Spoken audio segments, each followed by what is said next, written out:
అప్పుల బాధలు వెంటాడుతున్నాయా? అయితే 6 జేవిఆర్ వారి జాతిరత్నాలు ధరించండి. నందమూరి బాలకృష్ణ కెరీర్లో అత్యంత ప్రతిష్టాత్మకంగా తెరకెక్కుతున్న చిత్రం అఖండ 2.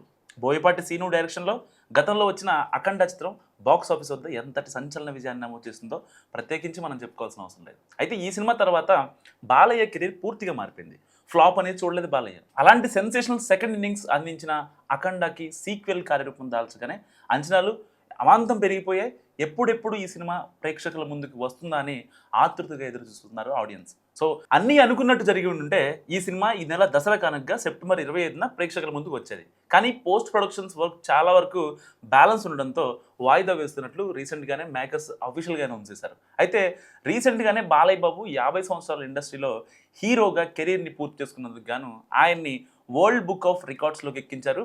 మొన్న రాత్రి ఆయనకు ఈ అవార్డుని కూడా అందించారు. సో అయితే ఈ ఈవెంట్కి బాలయ్య కుటుంబ సభ్యులతో పాటు సంగీత దర్శకుడు తమన్ కూడా వచ్చారు. ఈ సందర్భంగా బాలయ్య పెద్ద కూతురు నారా బ్రాహ్మణితో తమన్కి ఒక ఆసక్తికరమైన సంభాషణ జరిగింది. సో మీ వల్లనే అంట కదా సినిమా వాయిదా పడింది, మూవీ టీం మొత్తం మీ పేరే చెప్పారు అని అంటుంది. సో అప్పుడు తమన్ నవ్వుతూ, లేదు మేడం, ఎవరో మీకు తప్పు ఇన్ఫర్మేషన్ ఇచ్చారు అంటూ ఒక చిత్ర నిర్మాత ఇంకా బాలయ్య రెండో కూతురు తేజస్విని వైపు చూస్తాడు.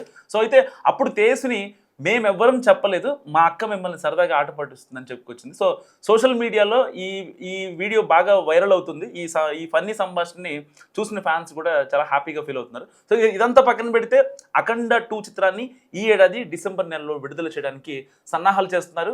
అఖండ చిత్రం కూడా 2021 సంవత్సరం ఇంకా డిసెంబర్ 2న ప్రపంచవ్యాప్తంగా భారీ అంచనాల నడుమ విడుదలైంది. సో ఈ సినిమాని కూడా డిసెంబర్ 5న విడుదల చేసే ఆలోచనలో ఉన్నారు మేకర్స్. త్వరలోనే అఫీషియల్ అనౌన్స్మెంట్ కూడా రాబోతోంది మేకర్స్ నుంచి. సో డిసెంబర్ 5న ప్రభాస్ రాజాసాబ్ చిత్రం విడుదల కావాల్సి ఉంది.